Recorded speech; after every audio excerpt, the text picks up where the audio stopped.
This is the Andy Social Podcast, episode 101. My name is Andy Dowling, and if you don't know who I am a gentleman. I'm a man that plays in a band. I play in the Australian metal band Lord. I also host this podcast, funnily enough, who would have thought? And I gallivant around the country talking to different people from all different backgrounds and professions, whether it be pilots, musicians, documentary filmmakers, professors, authors, TV hosts, radio personalities, just anyone that I find interesting, I plan to have on this podcast. And being episode 101, I've had a few so far, so make sure you go back and listen to some of the previous episodes. So, right into this week, I have Brad Wesson. Now, Brad is the man behind Soundworks Touring. He also is about to launch a store in Perth called Bump In Burger. He's getting into the food industry. This guy is just about to conquer another industry altogether. But Brad has been around for the last couple of decades in the Australian music scene, in particular the metal scene.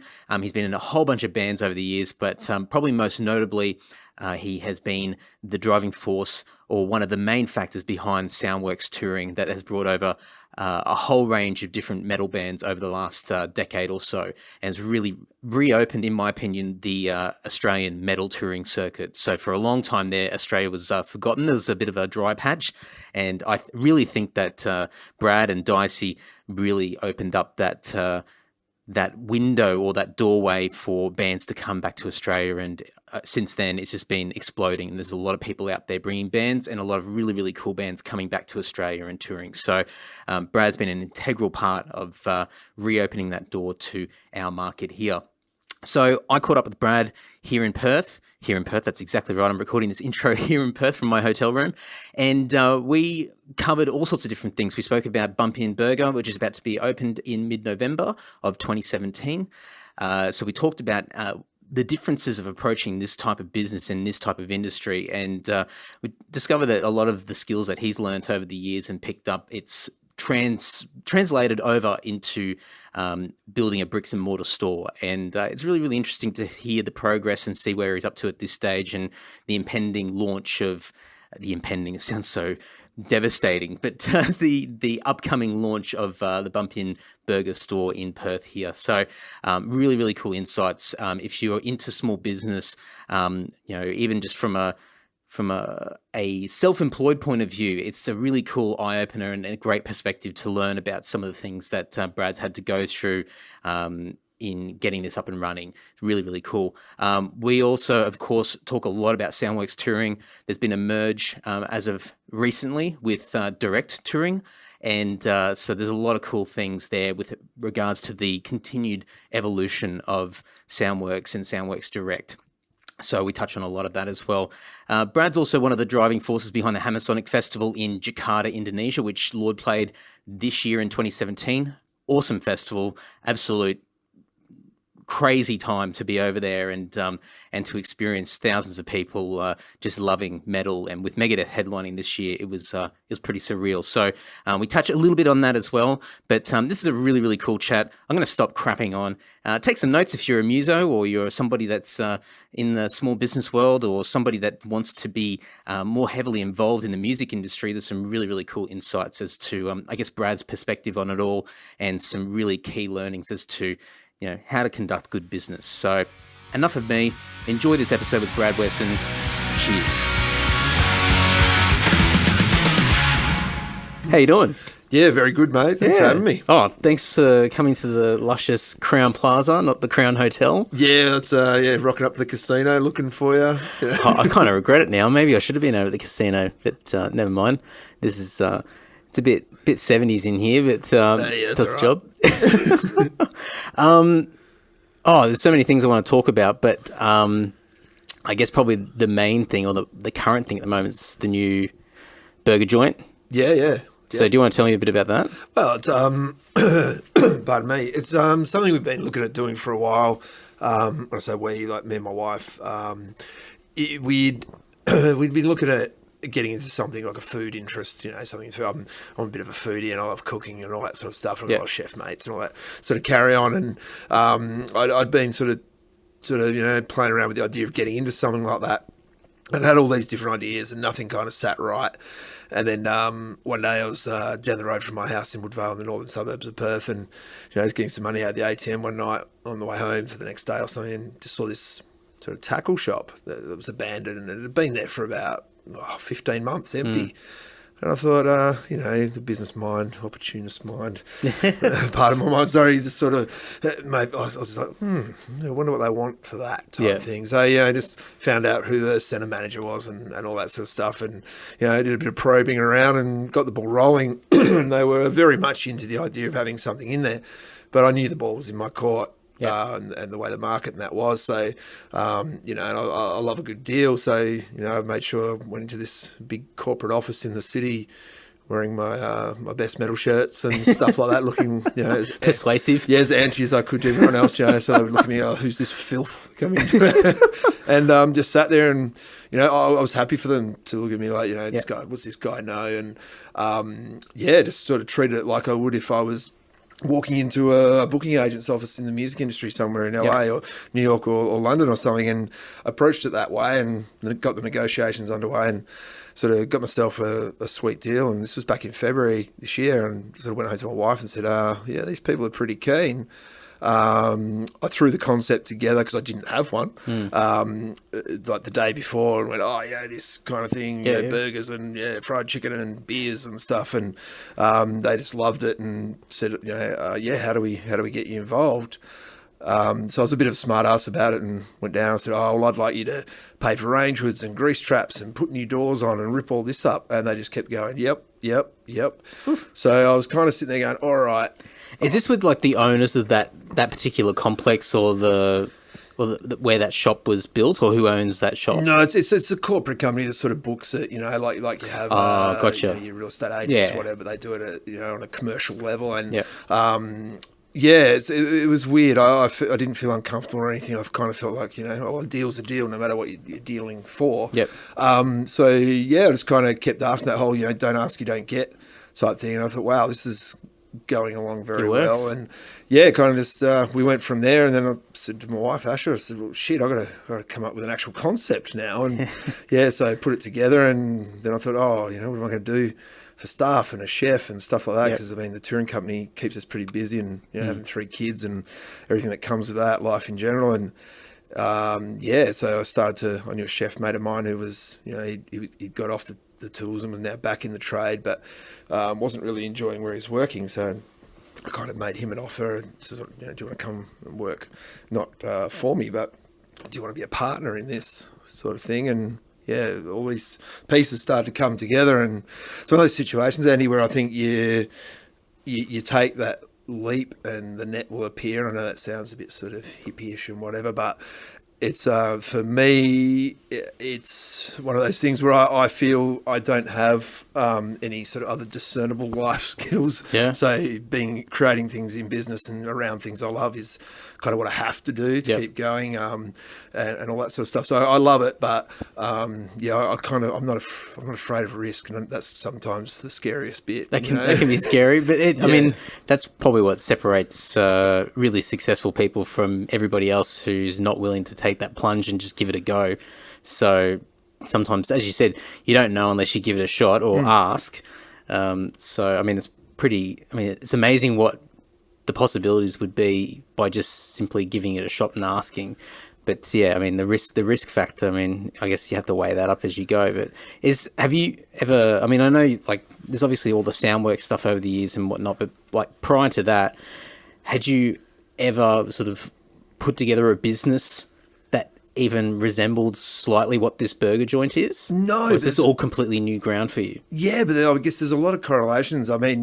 Years ago when I got out of school, I worked in restaurants just being a dish pig and a busboy and all that sort of stuff, and trying to find my feet. And I'd been accepted into the army. That's all I wanted to do, was go and be a soldier. Oh, really? Yeah. Did all my army cadets and stuff, and come from a military family, and it was like, okay, got to go represent. Okay. It goes right back to World War I and stuff, and all the oldest sons and stuff like that. And then just didn't Royal Military College Duntroon was the aim. Yep. And which I kind of look back at now and go, well, steering your own ship and being in charge of stuff and making stuff work, being a bit of a leader. I don't mean to sound like an ass, but it's all principles. Yeah, same principles, exactly. So, it was just one of those things where I hadn't done that before, but, we started out, Soundworks came from a rehearsal studio that we bought, and the way that was done was we were rehearsing there, Dicey, who some people out there might know, or unfortunately. but we were rehearsing there one night, and I just didn't like the state of the room, and I complained about it, and the guy goes, what are you going to do about it? I said, mate, we should buy it off you. And I drove home like with a big, fuck you, guy, attitude, and said to my wife, we should buy it. And about 3 months later, I took a mortgage out against my house, and we bought this thing. He wanted 80 grand for it, and we got it for 35. Oh, and nice. That was the first Soundworks sort of rehearsal studio. And then we sort of, there's all these bands over east, like Psychroptic, Days End, lots of different bands, Alchemist, all these bands that we loved that had never been over, and we sort of started bringing these bands over, and next thing we knew, we were sort of, had a little sort of domestic touring company going, and it was actually Dave Haley from Psychroptic said to me one day, he goes, Ben, there's this band called Hate Eternal from Tampa, Florida. And he's got this insane drummer, Derek Roddy, and Eric Ritano used to be in Morbid Angel. And I was like, he goes, would you ever think about bringing them out? I said, well, do you want to jump in on it? And Dave, I think he sold some shares or something, threw in 10%. And I stupidly, and I do not recommend this, took out another little mortgage on my house to bring out Hate Eternal, which in hindsight, but... Telling the bank that. That was... Oh, no, it was for a pergola. Yeah. But it was... that was the start of everything. Got a taste of it, made a little profit from that, and thought, wow, look at this, I'm in this game now. And...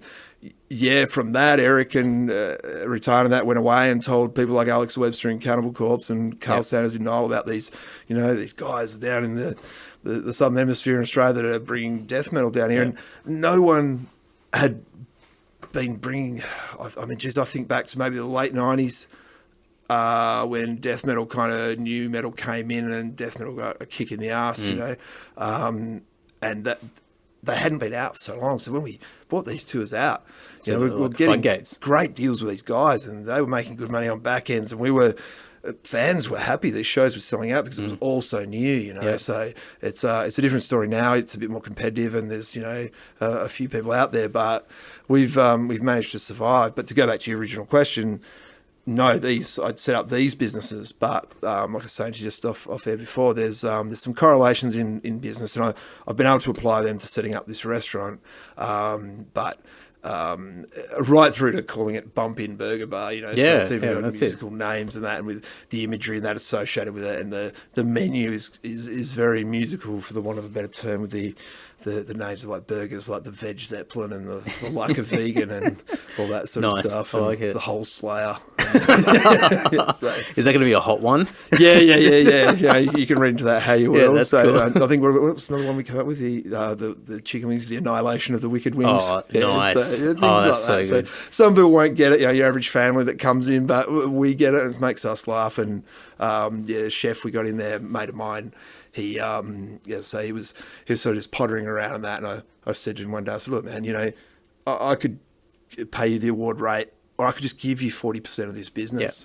Yeah. And at first, my accountant thought I was crazy and all that sort of shit, but I know this guy, and he's like a little brother to me, Chris Swain, Big Mac is his nickname, but he's a metalhead. He sings in a band and all that as well, and he's just got this something like I see in myself, I see in him, and he just been hitting these walls and stuff. So I was happy to give him an opportunity, but it's also I know that yes, there is the purchasing of loyalty there, which I was very open with him about, but also I want him to feel it's his, and I want him to feel that, if we build this thing and we make another one or we sell it or whatever, he's got something to look forward to, not just, I've got to go to work today. No, and his efforts are going to be rewarded. Oh, hell yeah, man. And he's just grabbed the bull by the horns. He's ringing me all the time coming up with shit. And I'm actually like, oh man, just call me tomorrow. It's But it's great. And we want to surround ourselves with a team of people like that want to be there. We want it to be a good place for people to work, and we want it to be a good place for people to come, And so he's going to be the chef. Yeah. On he's a fully qualified chef.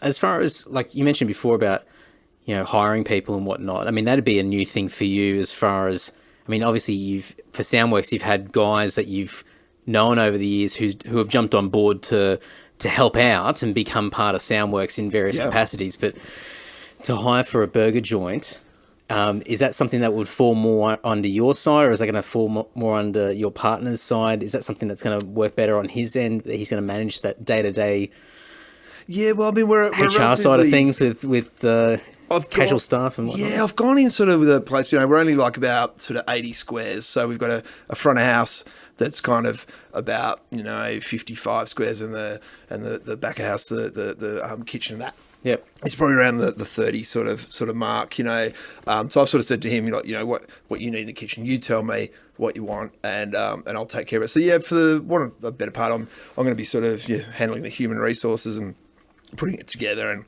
dealing with all that end. But I look forward to that, because we can really vet some really good people and get the right people in there. I don't care if they're some of the school kids that come work for us or whatever. And my 11-year-old son's already put his hand up, just going, "Oh, can I be a dish pig, Dad?" And it's like, yeah. And he goes, "How much do I get paid?" I said, "You get paid in knowing how to run a small business by the time you're 15. There you go. That's what you get paid." So it's like, oh, that doesn't sound exciting. Yeah, well, he's been around enough, and I mean, he gets it. And of course, I'll just walk past his tin his room and throw $20 in there every now and then or whatever. but I think he's keen to. He's seen a solid work ethic with me and with what my wife does and everything. And I think he just is a bit inspired by that and wants to be part of it and wants to make his own little way in the world. So it's I'm not out for child exploitation or anything here, but it's.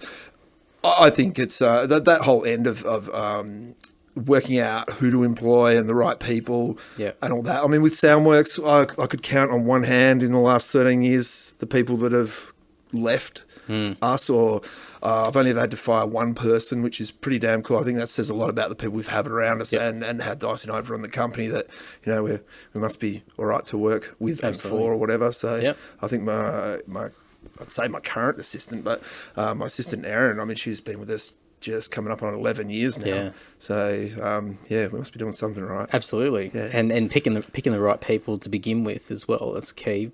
But have you seen, like, as you said, like a lot of the stuff that you've learned over the years with Soundworks and right back with the rehearsal space and whatnot, and a lot of that transcends into what you're doing now. But have there been new things that you've had to experience with this where you've gone, oh shit, like I'm out of my depth? Well, not out of my depth, but it's a challenge where I'm out of my comfort zone a little bit, where you've had to learn things on the fly really quickly? Totally. I am bumbling my way through this. I know. I don't have any idea what I'm doing in that way. So it's but I'm happy that I like being out of comfort zones. I mean, you being in a band or being a promoter, you're out of your comfort zone straight away because there's no set routine. But it's definitely something I've had to look at a process, and I kind of approach it from the angle of right, I don't know what I'm doing. I've got to stumble my way through this, but at the same time, I'm creating a system and a cookie cutter method. So if I do go to do this next time, this has all been worthwhile because I'll be able to punch something out straight away. Or if a friend said, "Hey, I'm going to do this," I go, "Oh, hey man, look, just don't make the same mistakes I did." But I think we're about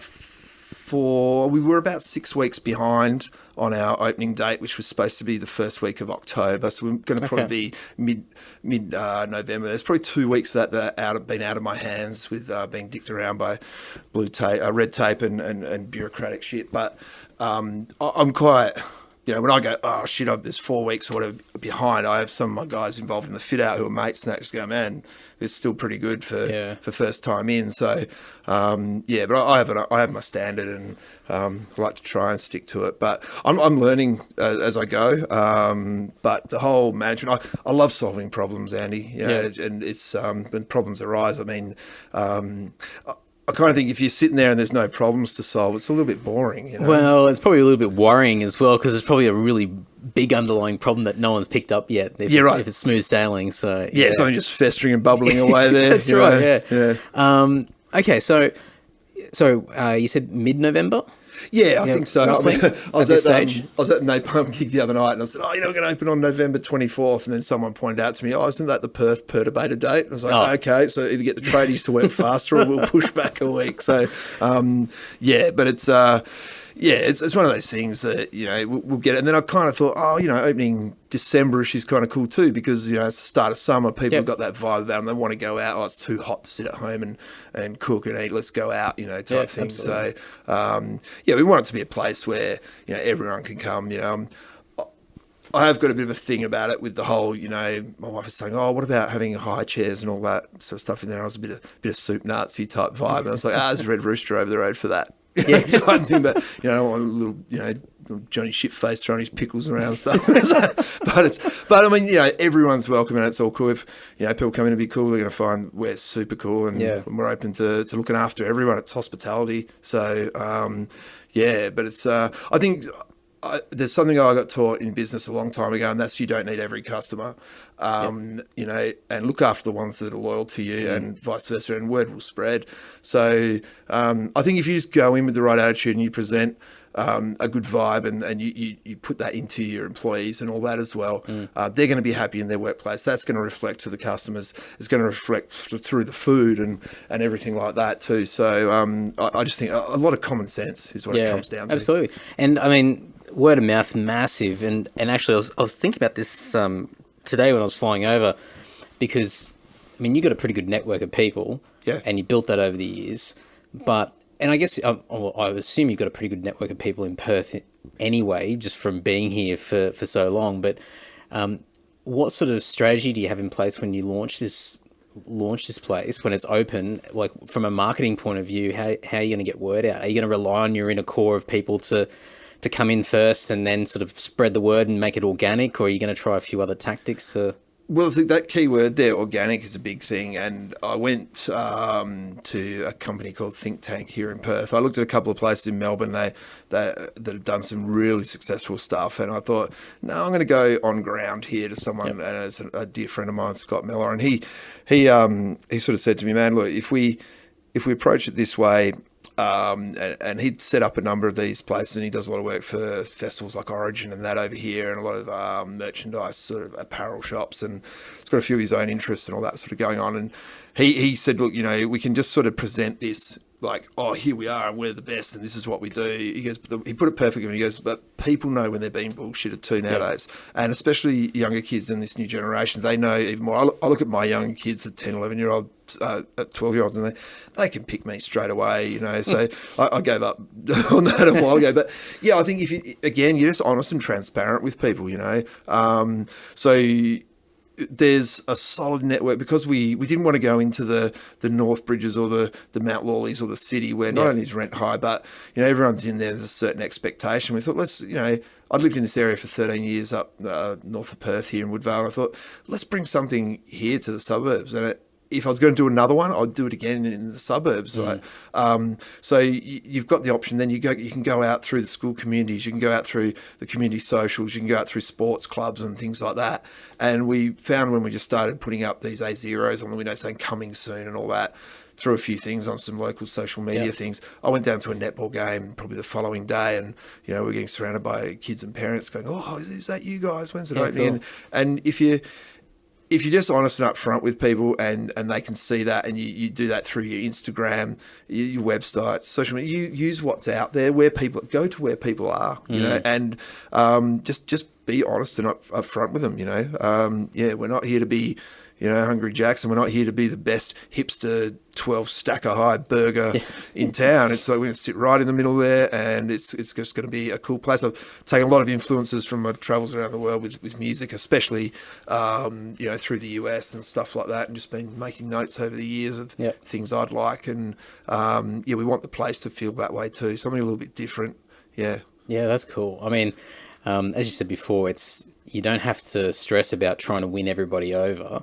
If you can find your little niche of people, and being out in the burbs is so much better, because you can, for a lack of a better term, you can be a big fish in a small pond, but you can have a more dramatic impact, because you're going to be different, and you can directly touch those people in the community. Whereas if it's a more built up area, you've got so much more distraction for that local area. So out there, it's a lot easier to get their initial attention. Then obviously, as you said, like if you can produce and you can produce quality and good service and hospitality, then they'll come back, and that's that organic word of mouth that comes out of it. Yeah, and there's the other side to it too, where it's like everyone knows your name, kind of thing. So you have to kind of be on top of your game, I know I was joking before about, kicking kids out or whatever, but you have to be careful with that, because if you did that in the city or something like that, there's always foot traffic and there's someone else coming in. You do that out in the suburbs and you live in that area, all of a sudden the mums at school are talking about something like that. So you've got to kind of butter both sides of the bread and be a bit smart about it like that. But but if you use the sort of promo to the right effect, and you're just a good dude about it, and you're upfront and honest with people, and people can see how you are, and you're providing a good service and all that sort of things. Well, then it'll kind of smooth itself out. But that's I did speak a lot with my wife about this. Like, am I making the right decision here? Because what if the gossipy people and what small communities can be like and stuff like that. But it just came down to what you said at the start. If you just be organic and sort of transparent, it's you should be right. So I'm about to find out. Oh, absolutely. You're on the brink of finding out. I think you put up a post a while back, a couple of months ago, and it was one of your progress shots, and it might have even been your shop front when you put the pictures on the window, coming soon and whatnot. And there's a comment about, you should like totally be like catering for like all of your Soundworks tours, or be getting all your Soundworks tour acts to be coming through the store to eat in the afternoon and whatever. And I think you'd hinted something along the lines of that, like we're several steps ahead. Is that something like from a long-term point of view, you can see this being more than just that shop in that area? Yeah, I mean, I would never want to be one of those franchisey type places, and we've had a few people sort of say to us in that sort of marketing branding area, oh man, this, even some friends in Melbourne in the restaurant biz go, oh wow, you can see, you could pepper this around everywhere, but I've got no interest in that. I don't want it to be like a McDonald's type thing, I had some friends in Hobart sort of say, you can read between the lines here, like, it'd be cool to sort of open one up down there, and I'd be totally into that. Just like, I'd license it, let's flip a bit for the name, and you take it, run your own thing, set it up so it's perfectly set up for your demographic or something down there, and maybe another one here if it takes off. But I sort of just want to really get that first one going and go from there. Not jump the gun too early. Yeah, there's a lot to recoup on at the moment, so they're not cheap to do. But it's I mean, it's one of those things. I just think if you go too far, like there's a couple of places over here that already one joint's gone well, and then they've gone out and there's 4 or 5 of them around, and you can drive around, you see one's working, one's not, and all that sort of stuff, and that could really turn around and bite you on the arse and eat back into the other store, and one store starts paying for 2 stores, if you know what I mean. So it's not something I want to do. Like I'm hell bent on it being a good brand and looking good and having a good sort of social media presence. But it really does come down to what the vibe is like in that place when you're sitting there, when you're having a feed, how our staff are, and most importantly, what the food's like. You want people walking away from that thing going, "That's awesome. I want to come back." Are these the basis of what you're selling or what you're making? Are they recipes that you've put together, or is it a mixture of different people that have within your inner circle of friends and family that have come up with things over the years and you've blended it together? It's some of it. So how would I put it? Like, again, lots of travels across the US and stuff like that. Things I know that I've liked, gone, I've come back and gone, how do you make that? And sort of worked out how to do it. And then with Chris, the chef on board, the guy's a gun and he knows his shit. So it's like he'll say, "Oh man, try this," and whatever, or I'll bring an idea to the table and he'll refine it. Yeah, cool. Type thing. Yeah. So we kind of bounce off each other really well like that.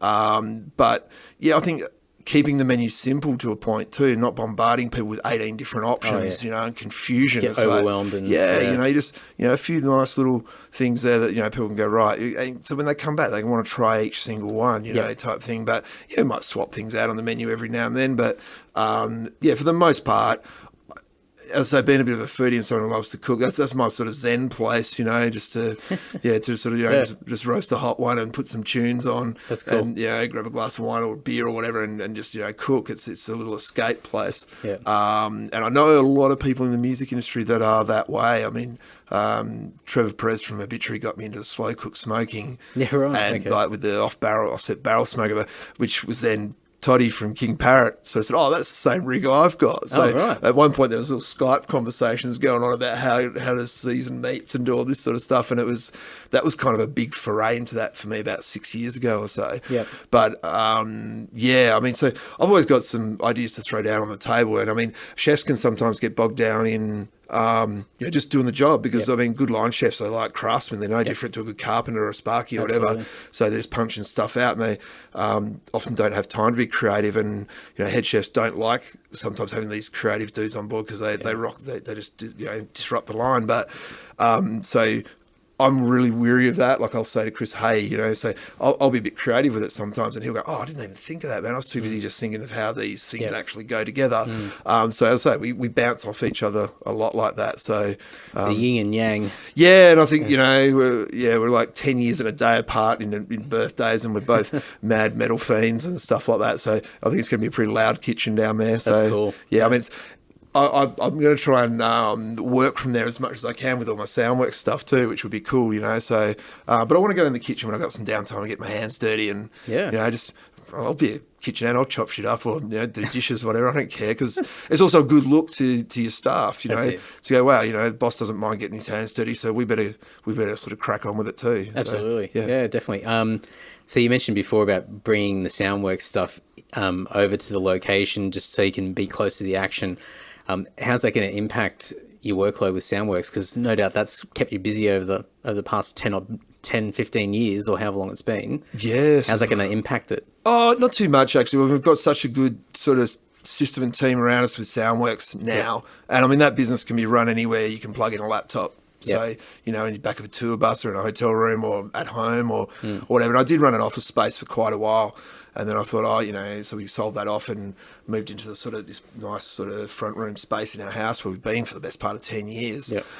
So I thought, well, if I want to, I'll just turn that into a theatre room or something at home and just take my laptop down and grab one of the tables when we've got a bit of quiet time. So, I mean, I just sit down and run the admin of that restaurant anyway and, pay bills and staff and all that. So punching out emails and putting tours and that together. And there's some changes that have happened within Soundworks which has allowed me to delegate off to other partners and that are involved now. So it really does sort of, the timing is just right. Like a year or so ago it would have been not the right time to do it. Yep. And maybe next year it might not have been the right time, but right now is the right time. It's that sweet spot, the Goldilocks zone. Oh yeah, man. Yeah. Definitely, man. Yeah, the bed's comfy. Yeah. Yeah, I know that you probably can't get into too much detail on this, but I've certainly noticed over the last few tour posters that have been put up that there's been a bit of a name change. So now it's Soundworks Direct. Yes, I can sort of elaborate on that part a little bit. So my good friend, dear friend Dave Haley, who plays in Psychroptic and was involved in Hate Eternal and the first time we did Behemoth. Yep. I think that was another one of Dave's ideas which went really well. But Dave never wanted to pursue the tour promoter side of it because Psychroptic was just starting to take off and it was all just before Observant and all that sort of stuff. So, which I always respected and ended up moving in and managing that band for a while and whatever. And then Dave and I had sort of came and went. We had our ups and downs and a pair of stubborn bastards and didn't talk for a while there. And I think as I was telling you before, then our wives were all our ears like, oh, you guys are just buffoons, go have a beer or something. So eventually we did, and Dicey was my business partner and my best mate. He's like family to me, He said in December last year, hey, June 30th next year, I want to sort of move away from Soundworks. And it was kind of like, oh, okay, that's a bit hard to sort of hear, but, what sort of person would I be if I sort of kept someone there for the reason they didn't want to. So he wanted to step aside and then we've kind of dragged him back in as a publicist and tour manager, and he's happy as a pig in shit there. But I thought, do I run this myself or do I reach out to someone? I thought, well, Dave's doing stuff similar to me, maybe I'll speak to Dave and say, hey, unity is strength. What do you reckon? And I also expected Dave just go, no, I'm not from any other reason that Dave's got his own idea, his own vision, and no, I'm doing my own thing, and I've got an eye on the prize here. Yep. And it was the same thing. Like he just kind of like what we did with the chef with the restaurant. He's just like, oh yeah, I've always respected you guys regardless. So I'd love to be involved. And I kind of thought, oh look, man, you just want 50%, come on in. Yep. And so he went, oh well, I'll bring in Thrash Blast Grind and Direct Underground and things like that. Things that were really successful for him and his contacts, and we just haven't looked back. It's been about 4 months now, and what have we done? We've got Napalm, we've got Winter Sun out there, we've got Perturbator out there, and we're about to announce another one tomorrow. So yeah, and there's 2 more that we're looking at for next year. So it's been one of the coolest things. And speak about organic, like we'll send each other giddy little schoolgirl messages sometimes, like, man, this is so fucking cool working with you. Like it's like oh Jesus, cool. But it's he's the perfect partner to be in this with, because we're both very upfront and honest with each other. We're both very good with the finances sort of thing. And we just see the same thing, and we're not afraid to say no to each other or or whatever. That's something that's come out of this whole sort of 12 years of friendship that Dave and I have had, that's now turned into a really cool sort of business that we're running together. And we're not out to take over the world. You've got the Live Nations and the Chugs and all that, and they all do their shit, whatever. But we just want to continue doing what we're doing. And I mean, okay, we can put these tours out there, we can make a bit of coin, sometimes we lose, whatever, but it couldn't be done without all these people coming out to these shows. So I've always thought that Soundworks, as much as it's my company, it as much belongs to the Australian metal public as it does to me, if that sounds, without sounding corny, because, without them coming to the shows, we don't have this chicken and egg type shit, Absolutely. So, we've always sort of felt that way, that, we're happy to look at people's opinions and or listen to them and have a look and take things on board and not just sort of push it all aside. So, and Dave sees things the same way. He's very giving like that. He's very respectful of the community out there, which is a good thing for both of us and for everyone else as well. So, It's pretty cool. It's exciting. I mean, even in the last, you can correct me if I'm wrong, but I'm saying probably in the last couple of years, I've seen you guys branch out a little bit with the types of acts that you're bringing over. Yeah.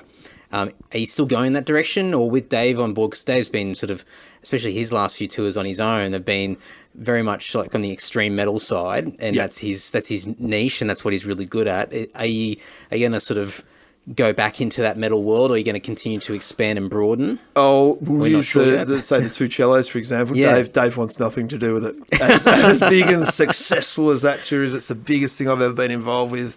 Both like crowd turnout size, venue size, financial turnovers, all that stuff. But when I said to Dave, I said, oh, look, man, this is, if you want to look at it, I can bring you. He goes, nah. He goes, I'd feel uncomfortable. He goes, you built that one up and that's yours and all that. But it was funny because so I did the same with Cannibal Corpse and Napalm, but Dave's all up in that, so, which I just love, because that's just Dave being just metal as all hell. So would you separate would you still be open to doing things like that, and then you just handle them independently? Yeah, that's how we'll do that next time. So I've got a partner in Melbourne, Brad Drummond, from Nice Events, who were actually introduced at a New York Dolls gig that Brad had out that wasn't doing too well, and our mutual mate Shrimp, the tour manager Simon Christian, he's like, oh, you two eggheads should probably meet. You see things pretty similar. And then Drummer and I just kind of got this really good sort of business relationship going, and we both like to talk under wet cement. So it was like, something we kind of, we'd gone off traveling around the world together, drumming up business and stuff like that. And I think it was back around 2014, I was leaving to go over to London and, just go and speak to agents about metal stuff. And my son is a second year, or at the time he was getting ready to go to uni to study French horn and all that sort of stuff. And I was just sitting there one night having a beer, whatever, and this 2 cellos live in Pula in Croatia came on. I was like, man, these guys are shredding. Look at these like electric cellos and stuff. And Isaac's just said, oh, Dad, these guys used to be in Elton John's band and blah, blah, blah. They're awesome. And I thought, I wonder if that'd work down here, if they can have that many people there. I didn't know that they'd put that gig on for free in Croatia, and that they'd just basically open the doors and let everyone in because they wanted to film this big thing. I just thought, wow, that's how big they are. And so I looked at who the agent was, and it was in the same building. So in London, so I just said, I'll put my head in the performing arts department there and sort of said, hey, you know, hi, how you going? And a big promoter in Australia had passed on it. So I said, oh, we'll do it. We'll have a crack. And we got him on this phenomenal deal. And I think in 6 days we'd sold out like the Forum, 1,000 capacity venue in Sydney, and 1,000 capacity at Eaton's Hill in Brisbane. And I went, okay, and everyone was, the management, the fans, the guys, everyone was kind of blown away. And then I'd never bought a band back within 7 months. 7 months later, we bought them out. We're doing like 2,000, 2,500 a night. The last tour we did was between 2,000 and 3,000, and we did the Opera House with a 70-piece Sydney Symphony Orchestra and Guy Noble conducting, and it was all filmed for Foxtel Arts for their DVD and all this sort of stuff. Insane. So it was, you know, I think just from you popping your head in. You know, and now we'll do another one next year and all that sort of stuff, which you know, sort of me and my wife will do together, and with drummer as well. So you know, honestly, it's okay. It's a good cash earner and all that sort of stuff. But they are the most phenomenal people to work with. They're wonderful guys. They travel. I think they just expanded their tour party to 5 people, including the 2 musicians, the 3 musicians. Yeah, wow. We had to convince them to bring another production guy out. It's like, you know, which makes me laugh when you see a big metal band coming out going, oh, we've got to, and they fly out here economy class, man. Those guys do Different very well. world. Yeah, they're just quite humble amongst themselves. And I mean, they were spotted by Elton John, and he dragged them into his band, and they are the masters of YouTube, using YouTube as their own radio channel. Because a similarity, say, with metal, even though it's classical, they're reinventing certain songs, or reinterpreting, I should say, certain songs. They just have this thing that no one's ever going to play us on the radio. That's not going to happen. So we have to create our own outlet. And when I first heard that, I was like, you just don't know how similar that is to like metal dudes. You know, just put your recordings out and slug it and tour. That's it. And they love the fact, they love working, and it's global for them. They love working with small independent promoters. They don't really have any interest in the big corporate promoters and stuff like that. So I guess it goes back to that organic thing. They can build up a really good groundswell with low overheads. With people that are probably really enthusiastic because they are small in comparison to some of the other guys out there. So they're going to be more enthusiastic and invest more in like energy and effort into them. They're going to get better return on investment for working in those smaller relationships. And then obviously where that goes after that, who knows? But even just in Australia, just in those 2 tours. It just blew insane. Up. It's like nothing I've seen. Like the demographic is, you know, 5-year-old kids through to 70-year-old nanas. And we're going back through some ticket sales once, and there's very rare do you see just one ticket bought.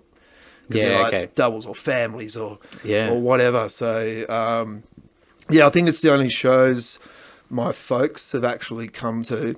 I can't get mum to a Cannibal Corpse gig, but and then she sits like, oh, you know, so proud of you, love. Oh, you know, it's like, well, you do know we do other stuff, right? Like, this is just one thing, you know.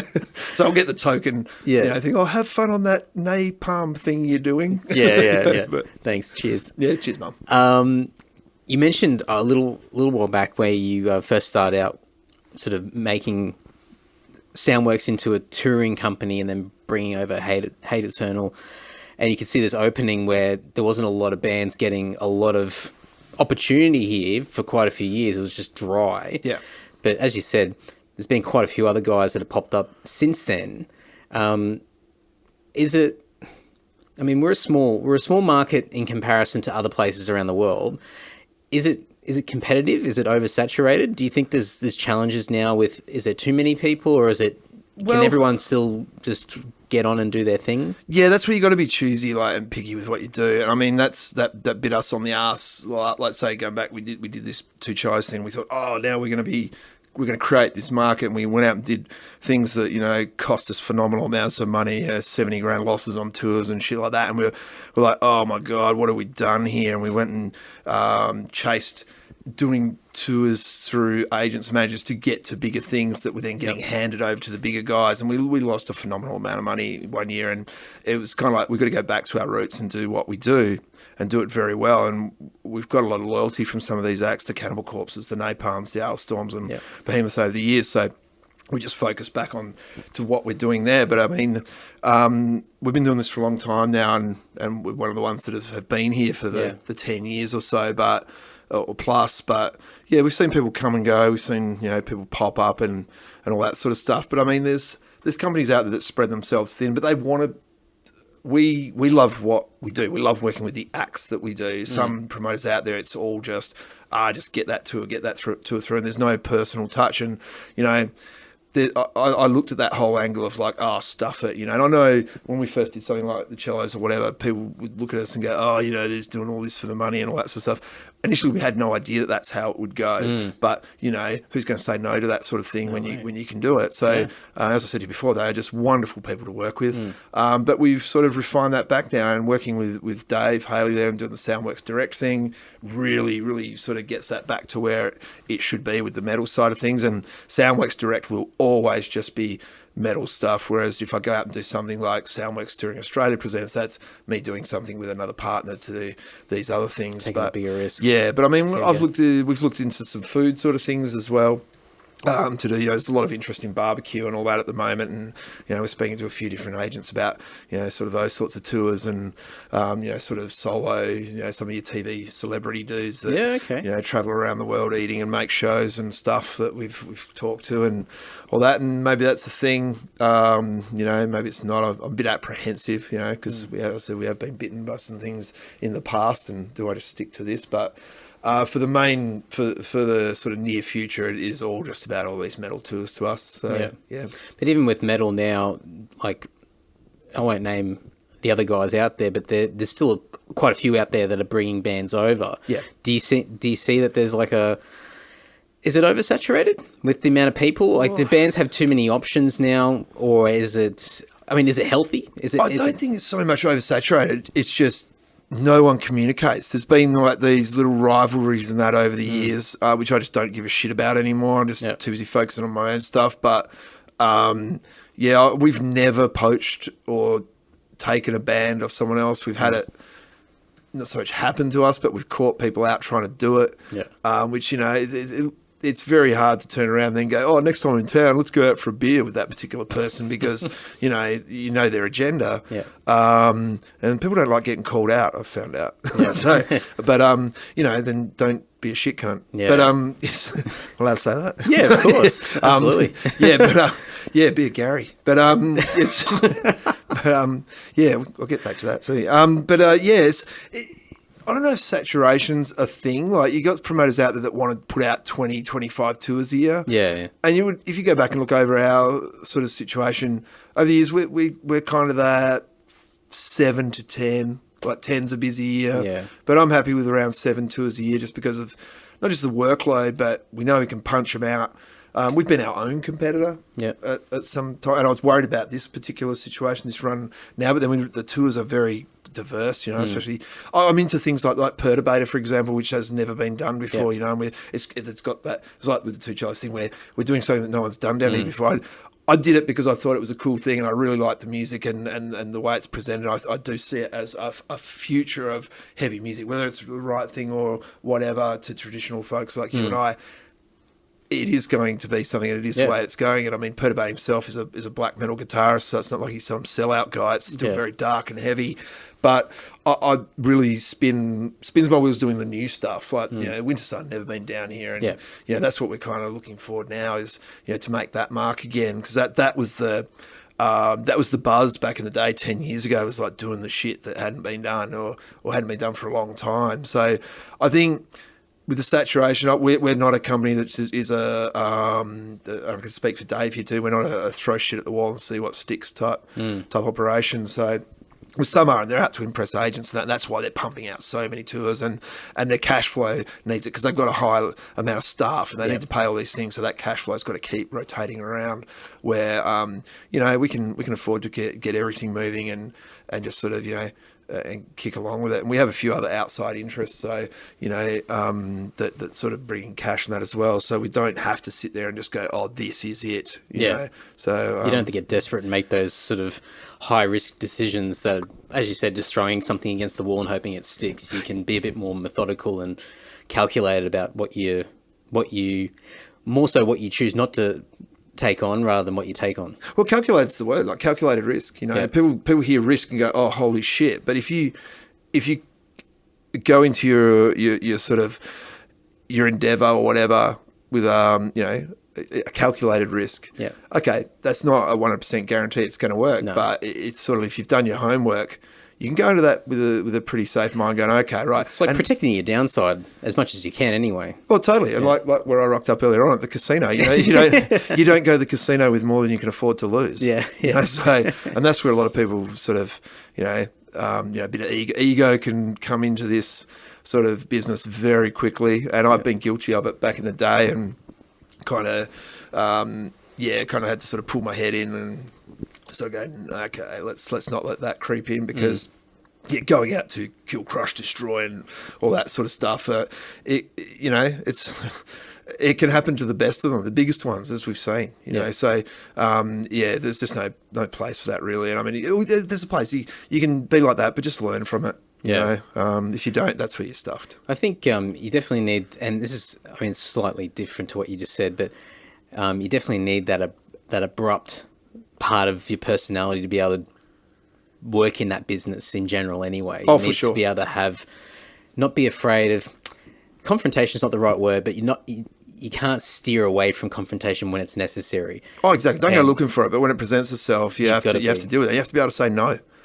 And I've certainly seen that you've been quite vocal over the years with certain things and calling out bullshit when things aren't going the way that they should, whether that be, a particular city not picking up ticket sales or whatever, and basically saying, look, you guys aren't going to get another tour. It used to be Adelaide, now it's Perth. Yeah.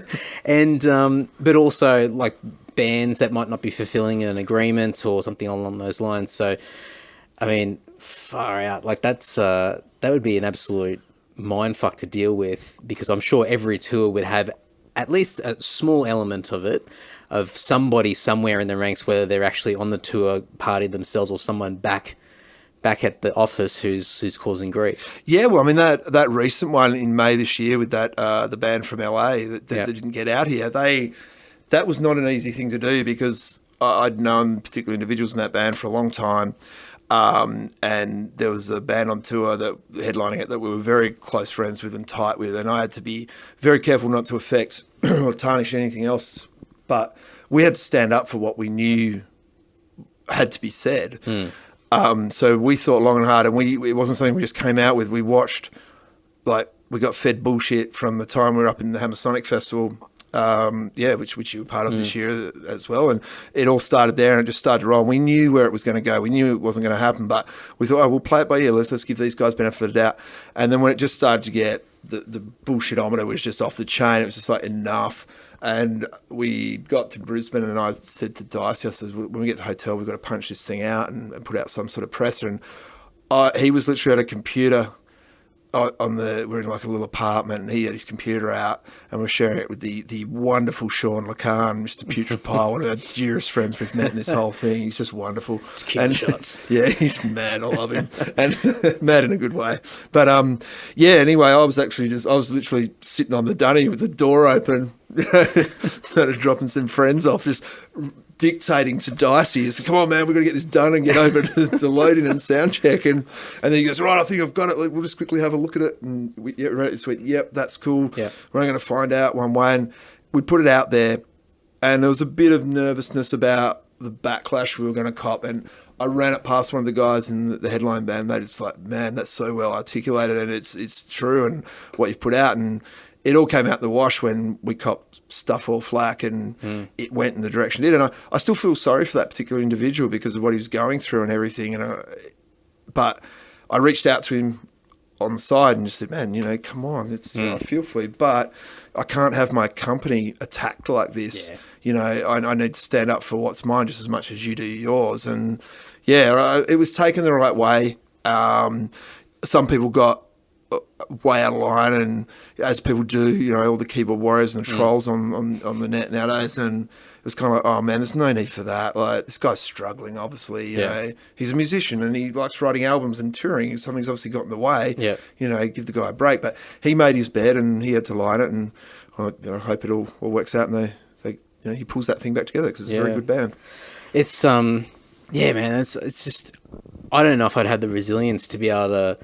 I mean, that's a more extreme example. That sort of stuff doesn't happen all the time. I hope it never happens again. No, absolutely. But I guess, I mean, I just know from being a kid and learning how to bump in, bump out at shows and wanting to be a roadie before I joined a band and dealing with like just old dudes in the music industry and just going, oh man, like these guys are really tough to talk to. They're not friendly people. Surly pricks. And most people are really cool. Like since over the years, like everyone's really good, but you always come across somebody in a party that's just they're not a social creature, or they're not terribly accommodating, or there's something there's some eclectic or little weird thing that they've got that you have to try and manage. And actually, I don't expect you to go into detail with any of this sort of stuff, but like even with band riders and things that people request on tours, I can only imagine that there'd be like just crazy stuff that you have to try and manage with these personalities as well. Well, going back, you have to be able to say no, but I mean, everything within reason, like I think one of the funniest, I mean, the band's not around anymore. It's such a shame because they're awesome, but the band ISIS, like we did them once in Perth. I think I bought a show off Dave Batty from Custom Made, Dave, another champion out there. And anyway, I went through the rider and it had, what did it have? Meditation TP, and it had the measurements and all this sort of stuff.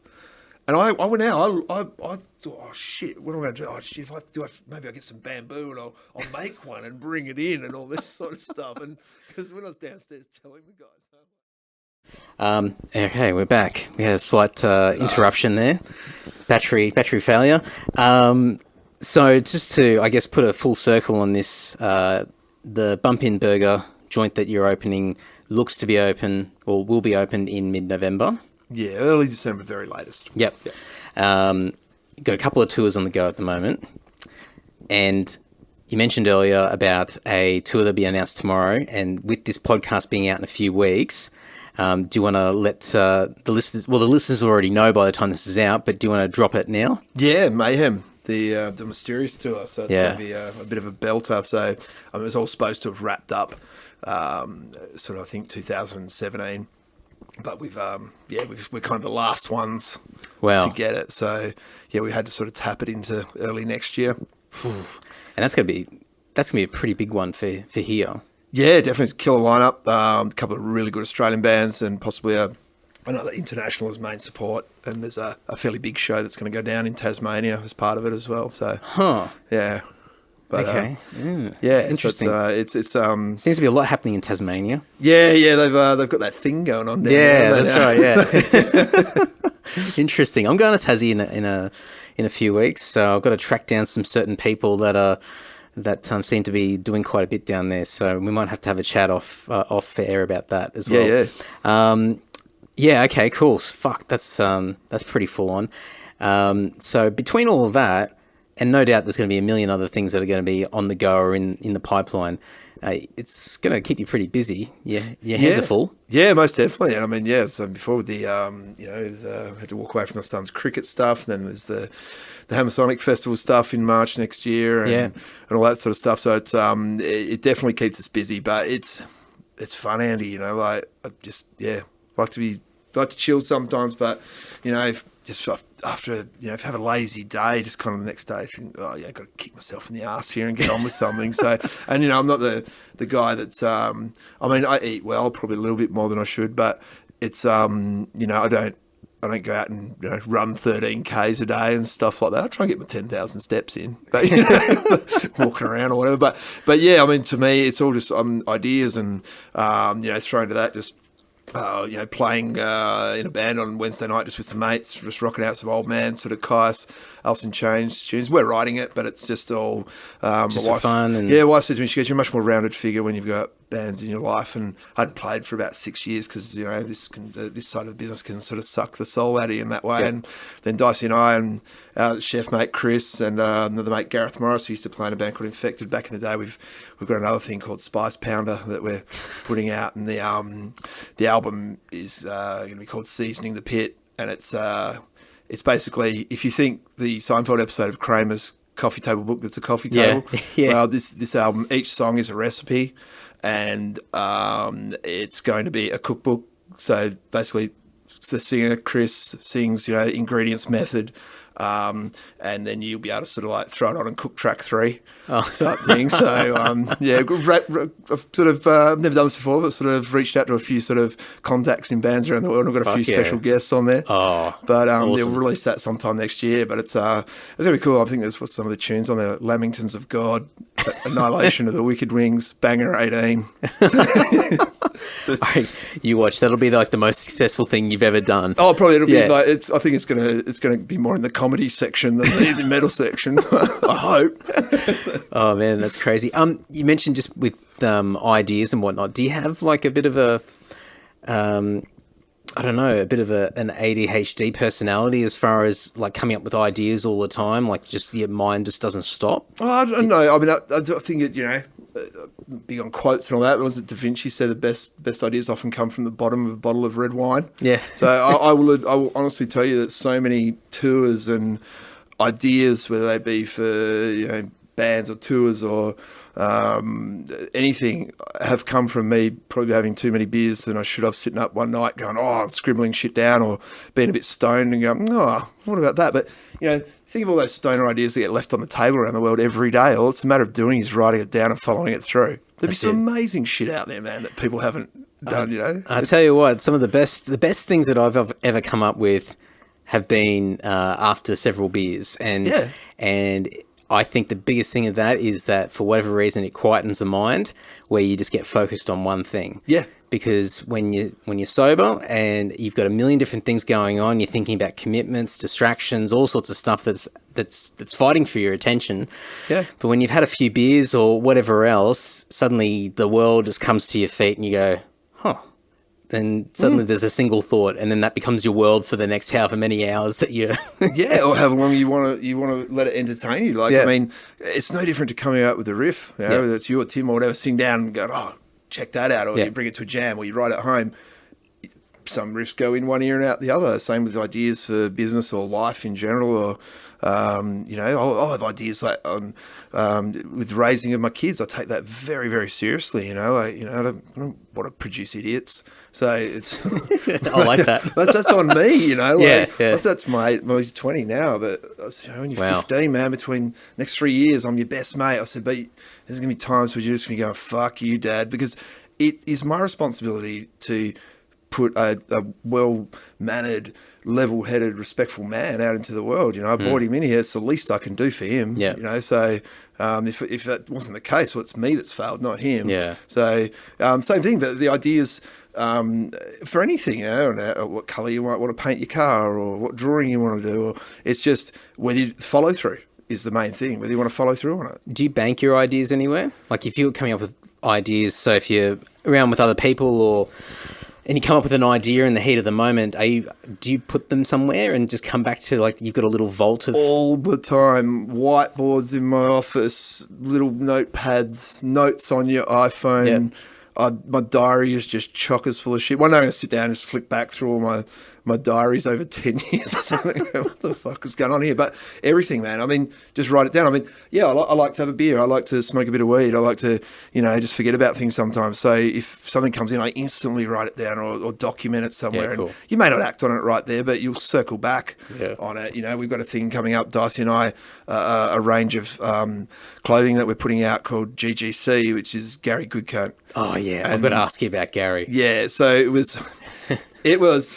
Who's Gary and what does he do? Gary, you should interview Gary when you're down in Tasmania. Dave Lowen, who used to play in Portal and stuff like that. So it was after I think Arch Enemy tour in 2011, and we'd gone out and had a big night, and everyone was leaving the next day. And Dave, we come back from the valley, and Dave curls up in a ball on the floor in our thing at the Kangaroo Point Hotel there, and it's like, "Man, you're right." He goes, "Yeah, I've got to get down to the Goldie for like 7 o'clock tomorrow morning." I said, "Why?" He goes, national heats for something. He was number 2 bodyboarder in the state in the country or something at the time. And he goes down, and we come down about 11 o'clock, and he's back at the bar with nursing a VB. I'm like, how'd you go, mate? He goes, I came second. He goes, there's a fucking bunch of Gary Good cunts in my heat, eh? Because our mate Jim Parker was with us, and he's just lost it and gone, oh, man, I'm calling everyone that I like nowadays. And we'd forgotten about it, and we were just talking about it and whatever, and Black Dahlia guys heard it, and then Trevor on this last tour, and Trevor started calling everyone Gary Good cunts and was putting things on their Facebook page like, hey, Sydney, be a Gary Good cunt and come down to the Manning Bar, and it went from there, and on stage, come on, you Garys. And I said to Dyson, we came up with this little dude, and it looks like a Dolce & Gabbana logo, but kind of thing, when you tilt him on the side, it looks like he's holding a beer or rubbing one out, whatever you will. And so we just come up with it and just be a Gary. And there's camo hoods, there's hats, there's black T-shirts. And so straight away I sort of messaged Brian from Dahlia, and he just listed me all the Dahlia members' shirt sizes. That was the reply. So, Pyle, Youngie from Parrot 101, that apparently he said, he told Phil Anselmo and he wants one. So we'll see. Man. We'll see how that goes. But it's just something we want to do for shits and giggles. Like, that's funny though. Yeah, just this limited press all you need is some modelling shots from all those guys. Chuck them on the website, and then you'll be set. It's got nothing to do with making money. We're happy to lose money on this thing. I would just love to get on someone's Facebook one day and see someone at a festival with one of these shirts on. That crowd shot. Yeah, there's just one guy at the barrier with his arms up in the air and just the GGC shirt on. Just be a Gary, So we've got a full spiel and backstory on him, Gary G. Kunte and where he started out. The story. Well, every good business needs a story as well. Yeah. So it's purely for a giggle. If it makes people laugh, cool. Yeah, if people buy it, they do. If they don't, they don't. Whatever. We'll give them away. I don't care. Between that and your Recipe metal album, they'll probably be the two most successful ventures that you've ever been involved with. Yeah, just complete nonsense. Yeah. Brilliant. Well, I think on that note, we'll wrap it up. But absolutely impressed. You're just nonstop, and I think since I've known you since, I don't know, 05 or 06 or whatever it is. Do you remember when we met for the very first time? It was Adelaide. I'll give you that much. Where? It was Adelaide. Oh, when I missed my flight? I think so. And it was in that shitty Princess Arcade, I think in a psychotic room. We were all just hungover as all hell. Yeah. Okay, I'll quickly tell the story and then we'll wrap it up. It would have been Against the Grain Festival before they changed it to New Dead. Yeah. And I flew over, and my whole thing was, I had a couple of bucks to spare. There was a cheap sale flight, and I thought, fuck it, I'm going to go to Adelaide and get pissed, do an all-nighter, and then just jump on the first flight back in the morning. And so, great show, lots of great bands. We're drinking at the Enigma, and then everyone's just started to just wind down, and so I was like, oh, fuck, what do I do now? And I think it might have even been Joe Haley went, oh, we're just staying up the road at the Princess Arcade, like little... motel thing there, and you just want to crash on the floor or whatever. I'm like, oh yeah, good idea. So anyway, I think Joe ended up giving me his bed, and he jumped in bed with Dave. That's right. And I was like so comfy, and I was like, oh, this is nice. And didn't set my alarm, and then I just happened to come out of my intoxicated haze and looked at the clock and went, oh fuck, my plane's boarding right now. Yeah. And so I'm on the phone to Virgin or whoever it was, and they're like, nah, sorry, you can't rebook your flight, you've passed the threshold. And I'm like, shit. And so we ended up going out to Jason North's place, and there was a bit of a barbecue, and everyone's drinking beers or whatever, because I think everyone's leaving later in the day. Yeah. And I was in the house on the computer on the phone to somebody else trying to find a credit card to go and book another flight out. It's like, oh, by the way, I'm Andy. Nice to meet you. Yeah. There you go, mate.